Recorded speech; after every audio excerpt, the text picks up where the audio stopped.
Hello everyone.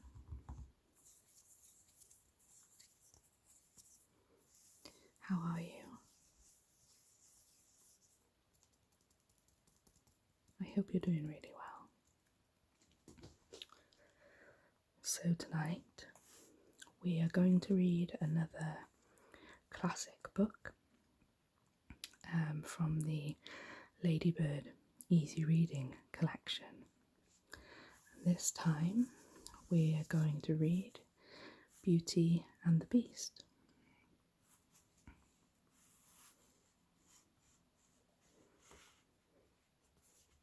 Let's have a look.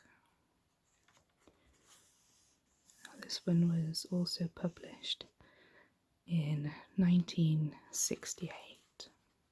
Okay. Beauty and the Beast.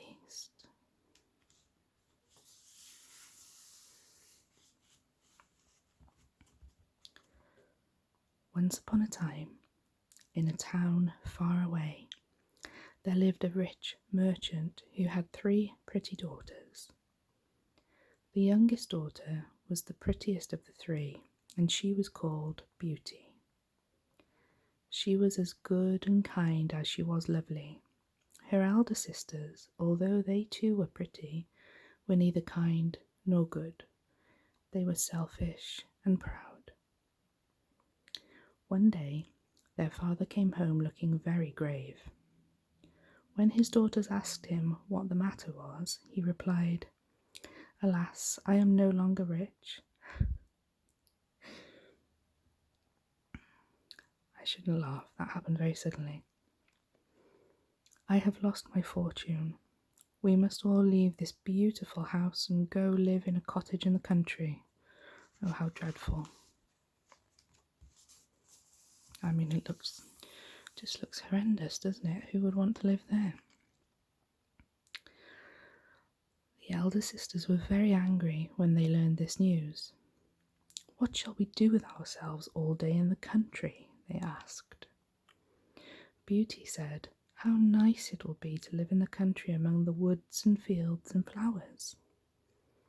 So their father found a little cottage with a large garden in the country, and they all went to live there. The father worked hard in the garden, and by selling his fruit and vegetables made enough money to live comfortably. What have they got to moan about? That sounds wonderful. Beauty was very busy too.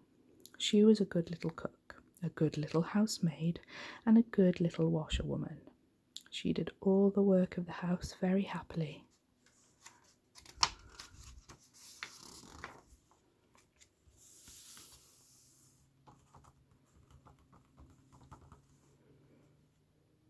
While Beauty sang as she did the housework, her sisters sat looking miserable. They did nothing but grumble because they were no longer rich. One day, the father gathered his 3 daughters together and told them that he had to go to a distant town on business. He might not return until the next day. "Is there any little gift which I might bring home for you?" he asked each of his daughters in turn. "Diamonds for me," said the oldest daughter. "Pearls for me," said the second daughter.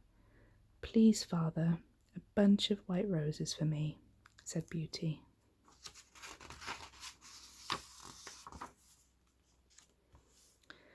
Then their father rode away on horseback, and Beauty waved to him from the doorstep. When he had finished his business, he set off for home. Before long it grew dark and he lost his way. He found himself in a dense wood and could find no way out of it. Then, at last, he saw a light in the distance. Thinking it was perhaps the light from a cottage, he rode thankfully towards it. However, as he drew nearer to the light, he found that the trees formed a wide avenue. He rode up the avenue and, to his surprise, arrived at the entrance to a palace.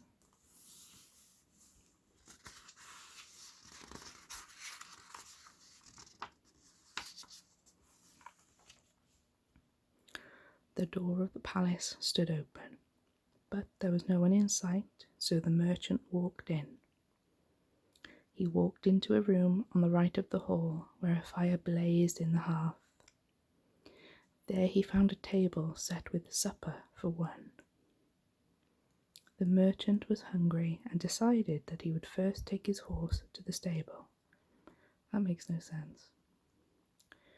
Then he would return and, if there was still no one in the room, he would have a good meal. When he returned from the stable, the room was still empty, so he sat down and enjoyed the supper. What a rude man.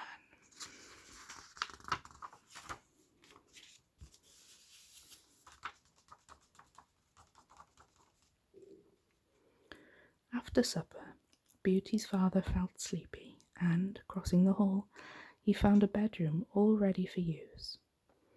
He went to bed and slept soundly until the next morning.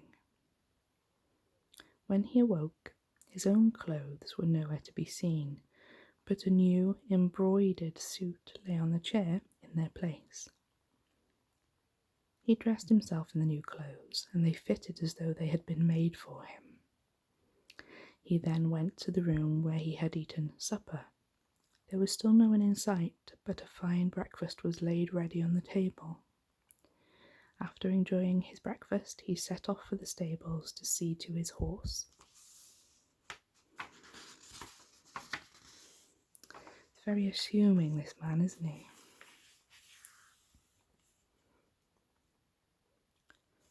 On the way to the stables, the merchant passed a beautiful rose garden.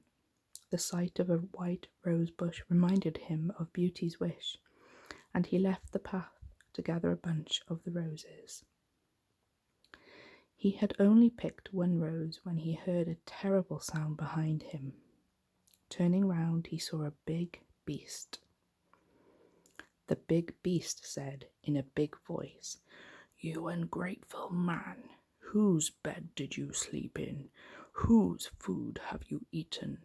And whose clothes are you wearing? Mine, mine, mine. And you repay my kindness by stealing my roses. You shall die."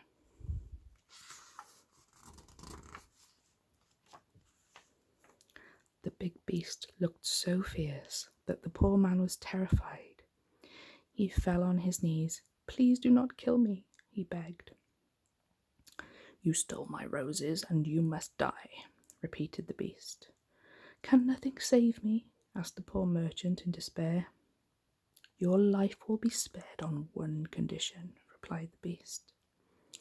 "You must come back here in a month's time, bringing with you whatever shall first meet you on your return home."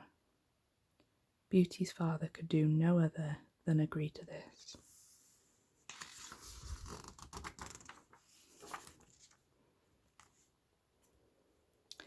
As the merchant rode away from the palace, he thought about the promise he had given to the beast. "Will it be my cat, or will it be my dog who meets me on my return?" he wondered. Then he remembered how Beauty had stood waving to him as he left home. An awful thought struck him. What if it is Beauty who first greets me on my return? As he rode on, the thought grew and grew. The nearer he got to home, the more certain he became of the disaster which was to follow. By the time he was in sight of the cottage, he was so filled with alarm that he hardly dared look up.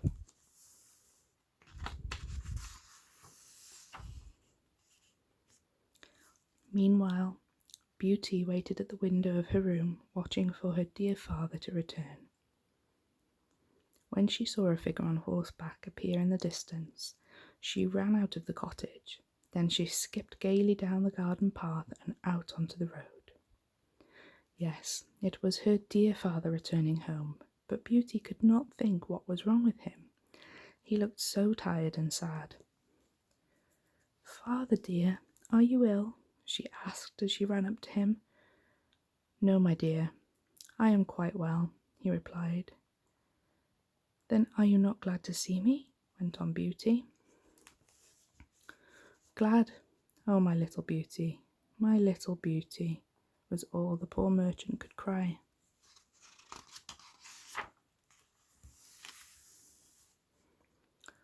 When they reached the cottage, the merchant told his daughter of his adventure and of his promise to the beast. "But you shall not return with me, Beauty, whatever happens," he said. Beauty, however, insisted that once a promise was made, it should be kept. Finally, her father agreed that, at the end of the month, he would take her to the beast. It was a sad 4 weeks for Beauty and her father. They went about their work as usual, but there was no singing in the little cottage. The end of the month came all too quickly. The merchant lifted his beloved daughter onto his horse in front of him and set off sorrowfully through the woods.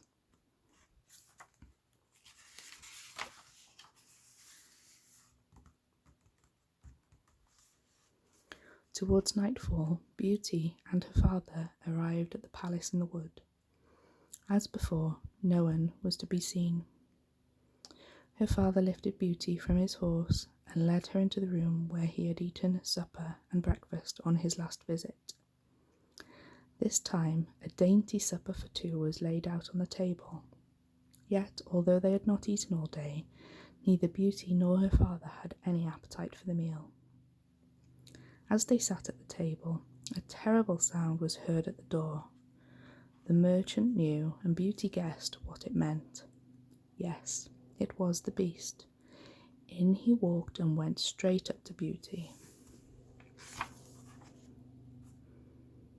The beast gazed at Beauty for a long time. Then he turned to her father and asked, "Is this the daughter for whom you gathered the white roses?" "Yes," said the merchant, "and she would not let me return to your palace without her." "She need not be sorry," said the beast, "for everything in the palace is for her use. You must leave here tomorrow, and Beauty must stay with me. You need not fear, for no harm shall come to her.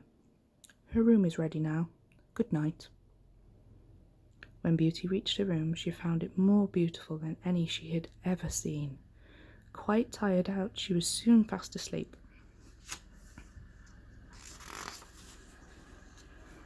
In the morning, Beauty and her father had breakfast together. Then they said goodbye, both crying bitterly. When her father had ridden out of sight, Beauty went to her room. To pass the time, she looked at the beautiful pictures and ornaments there. On one wall hung a curious mirror, and beneath it, in letters of gold, was written, "Little Beauty, dry your eyes, needless are those tears and sighs. Gazing in this looking glass, what you wish shall come to pass." Those lines comforted Beauty, for she thought that if she were very unhappy, she could wish herself at home again. I apologise if you just heard that noise outside. My neighbour's just pulled up and he's got the loudest Jeep in the world. The days which followed seemed long to Beauty, yet the beast had left many things for her amusement. Sometimes she read, and sometimes she painted. Some days she played outside in the gardens, and on other days she gathered the beautiful flowers.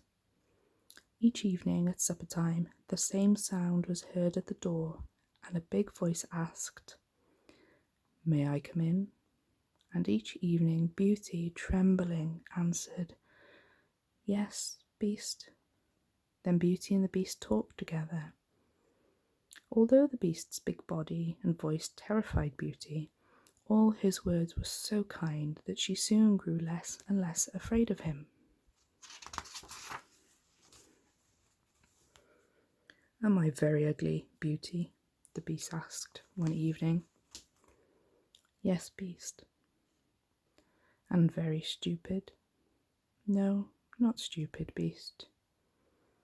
"Could you love me, Beauty?" "Yes, I do love you, beast, for you are so kind."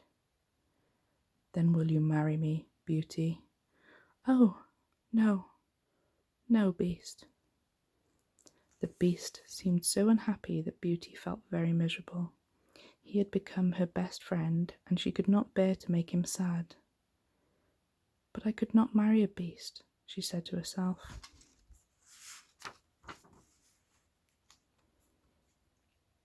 The next morning, Beauty looked into a mirror. "I wish I could know how my dear father is," she said. Then, as she gazed into the looking-glass, she saw a sad picture.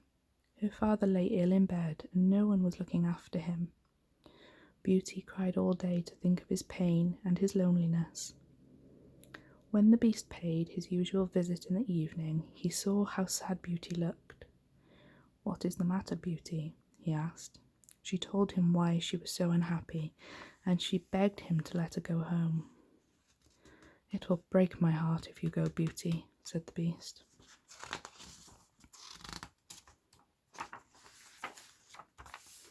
"Yes, I cannot bear to see you weep," went on the Beast. "You shall go home tomorrow." "Thank you, oh thank you, Beast," said Beauty. "But I will not break your heart. I shall try to come back within a week." The Beast looked very doubtful, for he was afraid he was going to lose Beauty forever. "Take this ring," he said sadly, "and if you should wish to come back, lay it on your table before you go to bed at night. And now, goodbye, my Beauty." That night Beauty looked into her mirror and wished that next morning she might wake up in her father's cottage.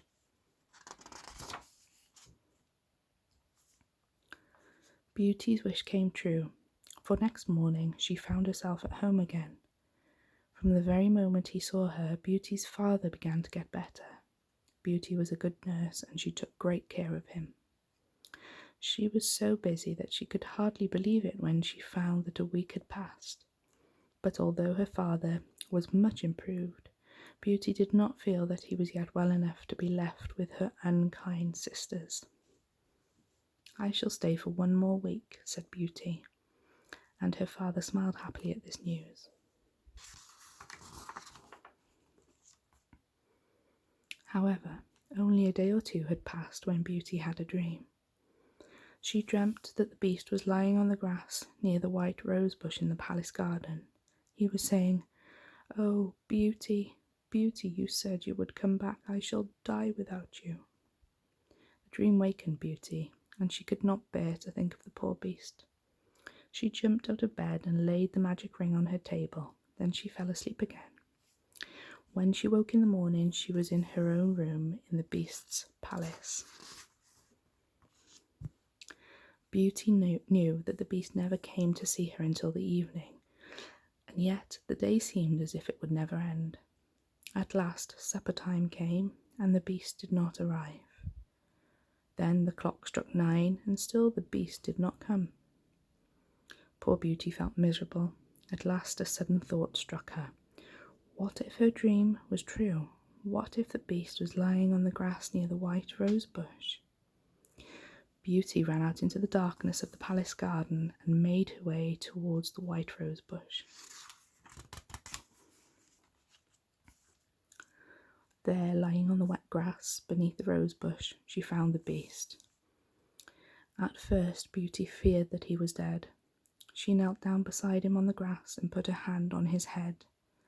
At her touch, the Beast opened his eyes.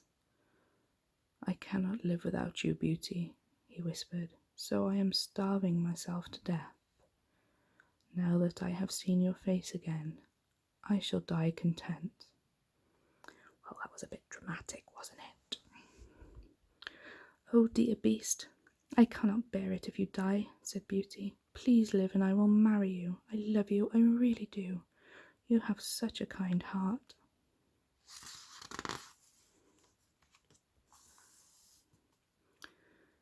When Beauty had spoken those words, she hid her face in her hands and cried and cried.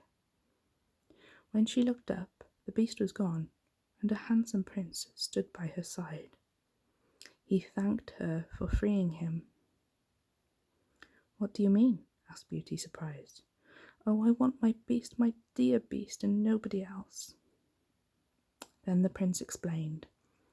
"A wicked fairy enchanted me and said I must be a beast and seem stupid and ugly," he told her. "Only a beautiful lady who was willing to marry me could break the spell." "You are the beautiful lady, Beauty," went on the prince. Then the prince kissed Beauty and led her towards the palace. Soon a good fairy appeared, bringing with her Beauty's father. Beauty married the prince, and, with her dear father near her, lived happily ever after. The end. So not quite the same as the Disney version, but there we go. That was the Ladybirds, Beauty and the Beast. I hope this has helped you relax, or that you're perhaps asleep or on your way to falling asleep. Thank you for clicking on this video today. Please like and subscribe, and I'll see you in the next video. Bye everyone.